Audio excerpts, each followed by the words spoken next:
உங்களுக்கு 1,00,000 இந்த ஆண்டு போட்டீர்கள் என்றால் மாதம் 10,000 வட்டி. மாதம் 10,000 வட்டி எப்படி கொடுப்பான்?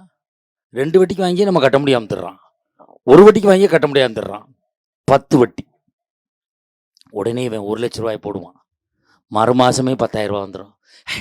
யார்ட்டையும் சொல்லக்கூடாது. சொத்தை 10,00,000 ரூபாய்க்கு அழகு வச்சு போடுவான். மறுநாள் கதவை பூட்டிட்டு போயிடுறாங்க. இவன் கொய்யோ முறையோன்னு தலையில் துண்டை போட்டு உட்காந்துருக்கான். இந்த கிராமத்தில் இதை ஏமாத்துறானா? கிராமத்தில் இந்த வேலை செய்கிறானா? கிராமத்தில் அடுத்தவன் ஏதோ ஒரு சிரமத்தில் மாட்டிக்கிட்டானா அவனுக்கு பணம் கொடுத்து உதவி செஞ்சு, என் பங்காளி என்னோட இருக்கணும், அவனுக்கு தேவையான உதவிகளை செய்யணும் உதவி செஞ்சா சார். கிராமத்தில் எவ்வளவு தூரம் பார்த்துக்கிட்டான், ஒருத்தனுக்கு உதவி செஞ்சானே. இன்னைக்கு பாருங்க, இந்த கோவிலில் சாமி கும்பிடுறது 30 ஆண்டுகளாக அந்த விநாயக பெருமானுக்கு எல்லாம் ஒற்றுமையா பண்ணிக்கிட்டு இருக்காங்கன்னா, இந்த கிராமத்தில் ஒருவர் ஒற்றுமையாக யார் எப்படி என்று அனைவருக்கும் தெரியும், ஒற்றுமையாக இருந்து செஞ்சு கொண்டு இருக்கிறார்கள்.